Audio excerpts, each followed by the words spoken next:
Hi, I'm Dr. Anna Clarkson, and I'm here with Parenting Behind the Behavior from the University of Wisconsin-Madison Division of Extension.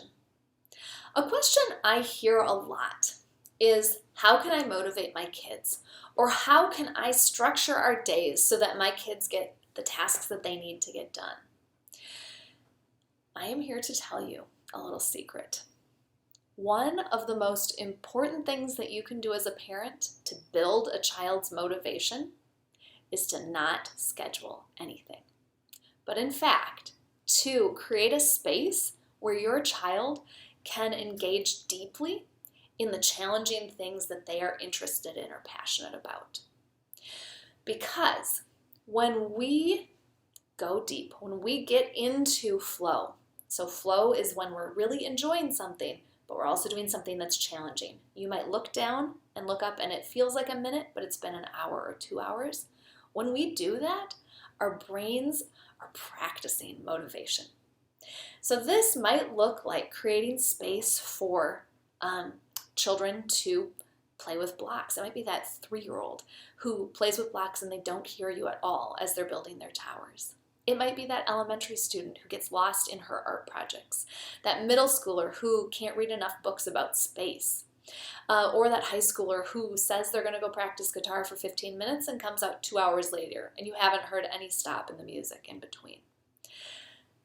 Those moments, that space for kids to do challenging but enjoyable activities, build our kids' own sense of motivation. It builds their knowledge that I can do these challenging things and they can be enjoyable.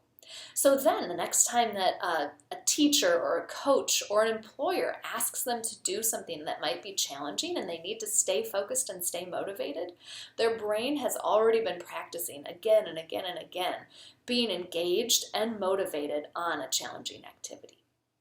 So 2 things to think about. You might have a child that just doesn't seem to have any of those kind of deep interests. And so you as a parent can help them explore what it is that they might be interested in.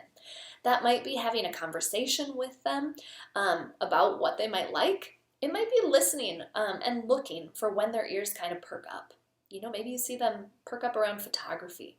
And then you can put an offering in front of them. Hey, would you do this project for me that includes taking photos? You want to take this community education class with me? A lot of ways to make an offering and see if they want to go deep into a hobby.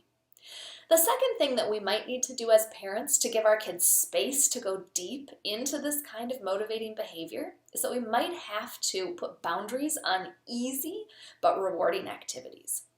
So an easy but rewarding activity that takes a lot of time out of most kids' days is screen time. So if you want your kid to practice internal motivation, set boundaries around screen use in your house and set big periods of time when kids aren't scheduled to do anything, including watch screens. Because video games and movies and social media with friends are all super rewarding, but they aren't very challenging. And it's this kind of magical place of doing something that is challenging but also enjoyable that builds the pathways in a child's brain that are going to help them be motivated and be able to motivate themselves without any kind of external motivation being necessary.